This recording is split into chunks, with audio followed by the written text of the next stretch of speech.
ప్రపంచ యుద్ధం, మూడవ ప్రపంచ యుద్ధం వస్తుంది. ప్రపంచవ్యాప్తంగా థర్డ్ వరల్డ్ వార్ చర్చ నడుస్తోంది. అమెరికా, ఇజ్రాయెల్, ఇరాన్ మధ్యన పశ్చిమాసియా రగులుతూ ఉండడంతో ఖమేనీ హత్యతో ఇరాన్ రగులుతోంది. ఇరాన్ దళాలు రగులుతున్నమాట వాస్తవం. గతంలో ఎప్పుడూ లేనంత తీవ్రంగా ప్రతీకార దాడులు చేస్తోంది ఇజ్రాయెల్.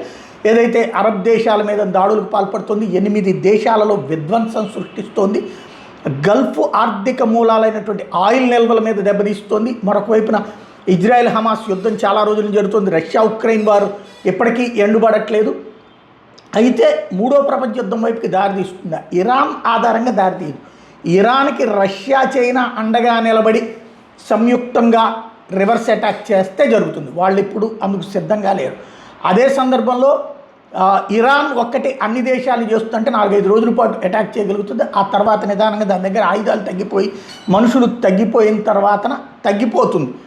అలాగని యుద్ధం ఎండ్ అయిపోదు. కానీ మూడో ప్రపంచ యుద్ధం వైపుకి వెళ్ళడం అనేటటువంటిది సాధ్యం కాకపోవచ్చు.